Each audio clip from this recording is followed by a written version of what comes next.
will be addressed by the Acting Commissioner of Police, Mr. Antoine Daniels, and of course, Acting Superintendent Jason Smith of a Serious Crime Unit.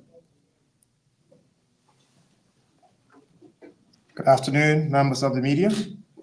Before Acting Superintendent Jason Smith provides an investigative update on yesterday's tragic firearms incident, I wish to offer a few words. First and foremost, I extend my sincere condolences to the families and loved ones of 23-year-old Nakai Robinson and 18-year-old Natrey Eversley. Both young men were senselessly shot and killed around 4:40 p.m. yesterday while on Court Street near the junction with Dundonald Street in the city of Hamilton. A third man, aged 24, also sustained gunshot wounds. Fortunately, he is expected to make a full recovery. This marks the fourth murder of 2025 involving a firearm and the 21st firearm-related murder since January 2020. These two young men callously gunned down in the prime of their lives as they spent time in a community space. Their tragic deaths have left many family members, friends, and neighbors grieving. Bermuda is currently facing a deeply troubling period, having experienced 4 sudden deaths in the past week alone. This wave of violence is especially concerning as it comes at a time when our island should be drawn together, not pulling apart. In keeping with our mission statement of making Bermuda safer, the Bermuda Police Service has developed an operational response plan centered around 3 key priorities: targeting individuals most likely to commit violent acts, conducting a quality-focused investigation to identify and apprehend the shooter of yesterday's incident, and providing community reassurance through highly visible policing. We are aware that some in the community may feel that police actions are too often reactive rather than proactive. While no police service can be everywhere at all times, I want to assure the public that the BPS has placed a strong emphasis on deploying officers in areas where the highest risks lie.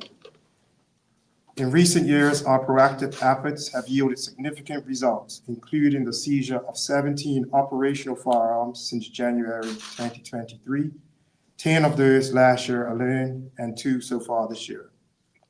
We remain committed to identifying and dismantling the criminal groups responsible for this violence, but this is not a task that police can accomplish alone. And it's everyone's responsibility to help make Bermuda a safer place to live, work, and visit.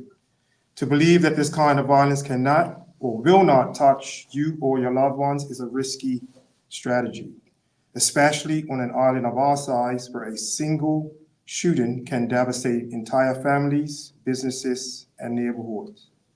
Before I hand over to Acting Superintendent Smith, I take this opportunity to thank all of those persons who have already come forward. Your courage is vital to these investigations. However, I cannot stress enough, if you know something, no matter how small or insignificant it may seem, please come forward and speak with us. Your information can make all the difference. Thank you. Good afternoon. Yesterday afternoon, we reported out at the scene that we had a suspect description in relation to yesterday's shooting. What we reported was based on information that had been provided to police at the scene initially by those who were present. Subsequent to yesterday, and as a result of independent evidence that's been reviewed, we can now confirm the identity of the men. I will show you a photograph, and shortly after this press conference, a more detailed description and photograph will be released to the media for dissemination to members of the public. And the purpose of that is to ask for those persons within our community, when they see the footage, when they see the pictures, if you can recognize any of the 2 men on the bike, we're going to ask you to make contact with us. So I'm going to show you a picture which is independent and shows the suspect description and what the men on the bike were wearing. As you can see from the picture, the bike is still, it is a dark colored bike. It looks to be black. The rider of the bike is wearing a blue, would look like a hooded sweat top, gray or light gray pants or jeans, and looks like white sneakers. And then the pillion passenger is wearing a tan-colored jacket and what appears to be dark pants and also black sneakers. And both men are wearing black full-face visor helmets. This is very, very critical to our lines of inquiry. And as we are not even 24 hours into this investigation, the assistance that you can give us in recognizing any of the two men on this bike is very, very important. Additionally, as a result of independent review, in particular of CCTV evidence, we can confirm that in fact, the bike did come from the area of Ewing Street onto Court Street, where the shooting took place at the junction of Court and Dundonald Street. We do believe now, based on our independent review of evidence, that the bike would have made a U-turn along on Court Street and went back towards Ewing Street, up Tills Hill, down Tills Hill, onto North Street, and then the bike traveled somewhere in the area of Dutton Avenue. So going past TCD, somewhere in the area of Dutton Avenue. The key time that we need to focus on is that 4:40 p.m. And as has been previously reported, at the time of this shooting, Court Street was a busy street, and there were lots of people that was on Court Street. And we are really appealing to you, members of our community on Court Street at the time who might have witnessed this shooting, who might have seen the bike. It's August. We know that August is a very hot time, and so it would be unusual for the persons to be dressed in the clothing that we've seen in the footage. So if that's what grab your attention, please make contact with me. As the commission has reported, unfortunately, 2 persons have lost their lives. 1 remains in hospital undergoing treatment, and the Bermuda Police Service is continuing our efforts, and we ask you to assist us. The senior investigating officer in charge of this investigation is going to be Acting Detective Chief Inspector Kenton Trutt, and he can be reached at 717-2345. Alternatively, there's Crime Stoppers. That's the 800-8477 number. And of course, if you are comfortable to speak with a member of police staff, we encourage you to do so. But the key message, which we must reiterate, is that we are in a space now of 24 hours, less than 24 hours. We do have an active investigation, and we have released to you the suspect description in its full entirety, which shows not only the cycle, but the 2 persons that was on the bike and the clothing. And if you see any of that, or you saw any of that yesterday, please make contact with us. Thank you. Members of the media, any questions? Stefano Sender from the Royal Gazette. Thank you, officers, for your remarks.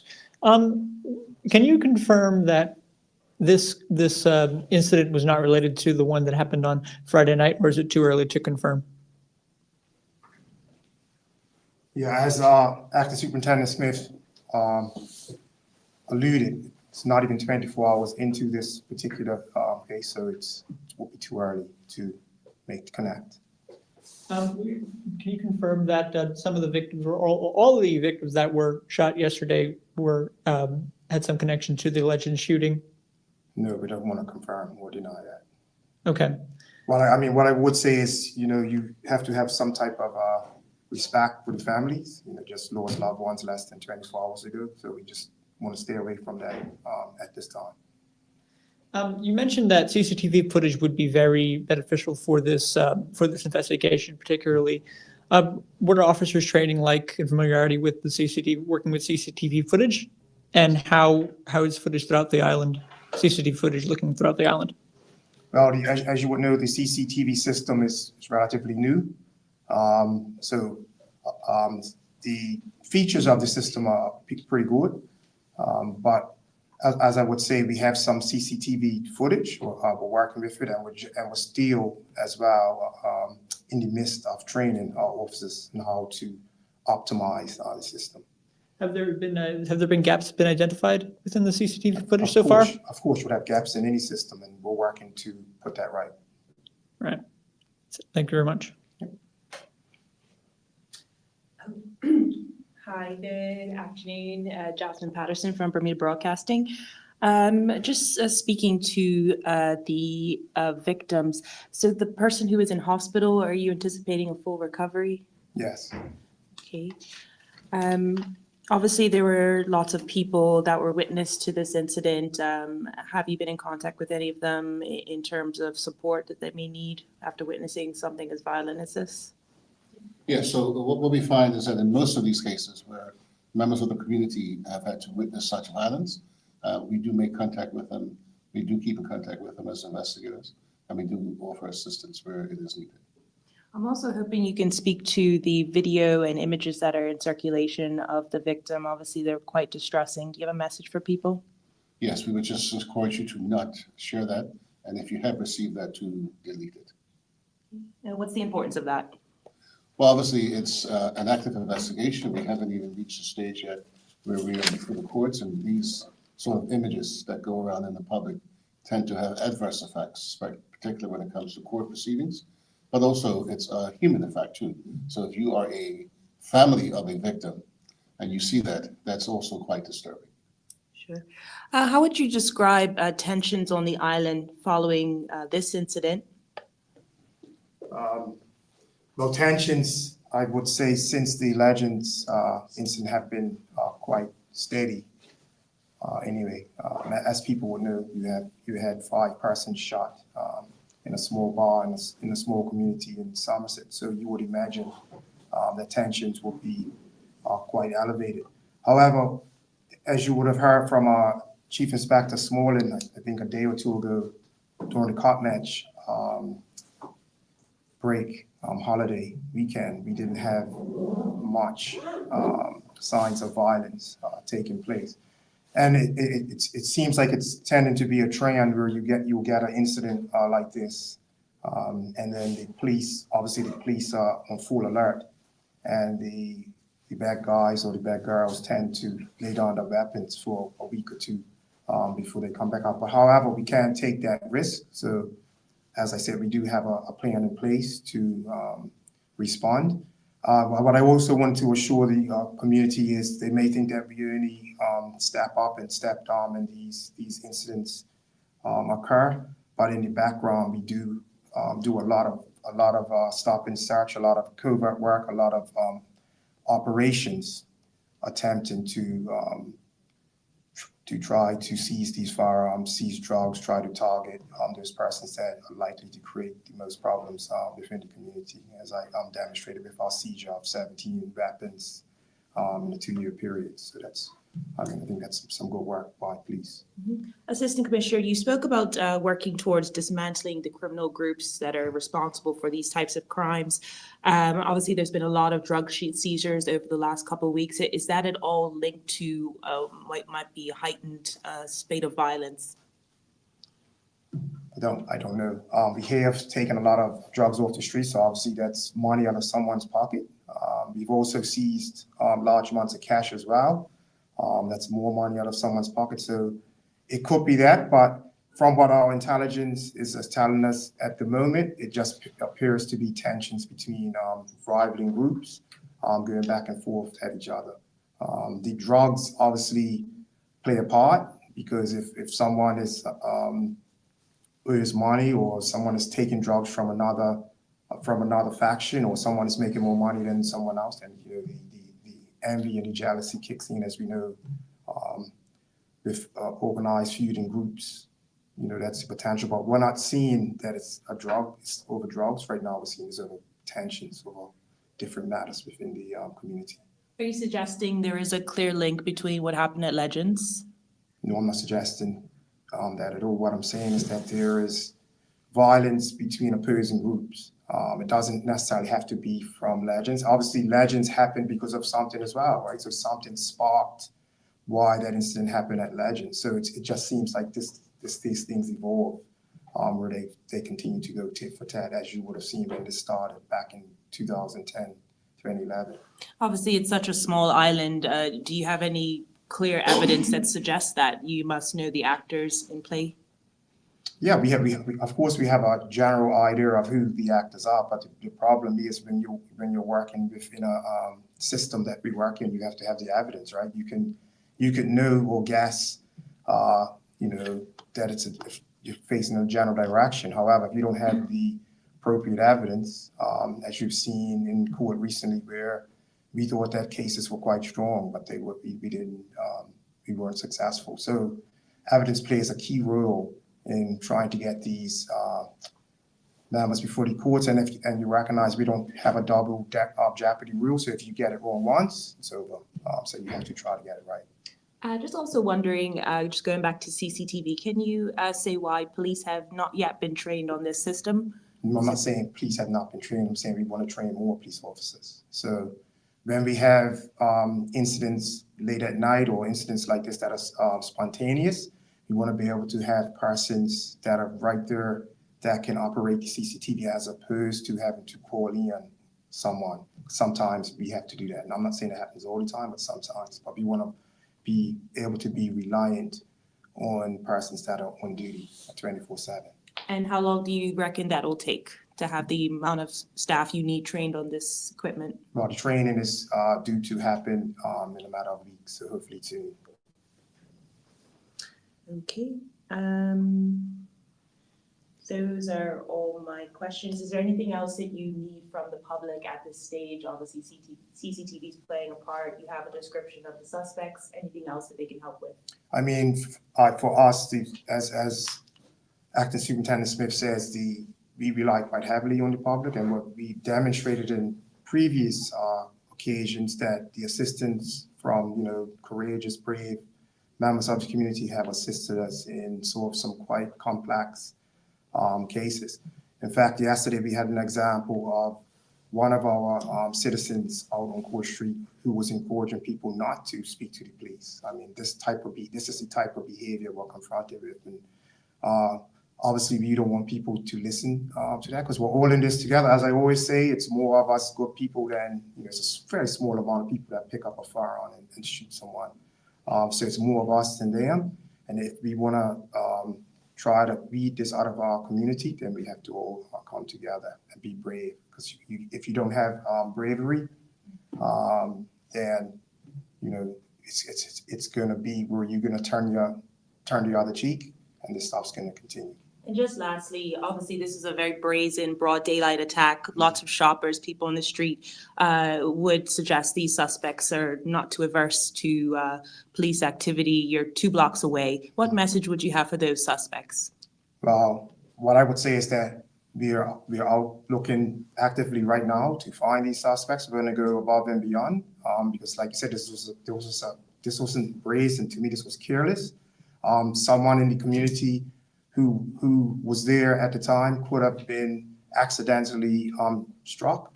So these firearms don't have bullets, and firearms don't have eyes.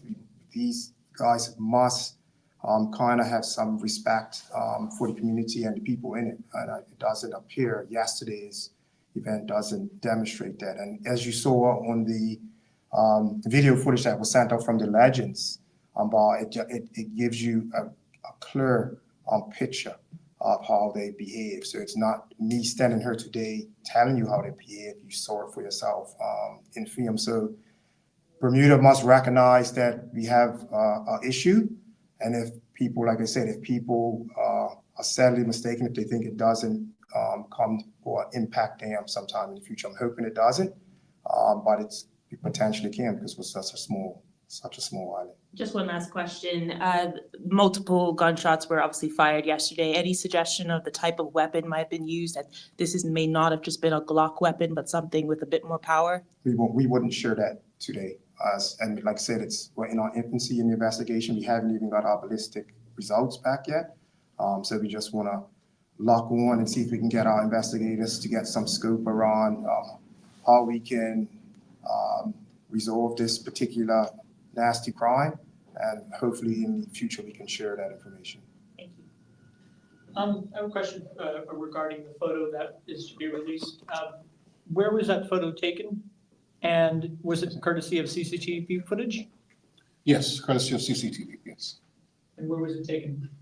I wouldn't go into the specifics as to where it was taken, but it's footage that we have, which we can confirm is a suspect.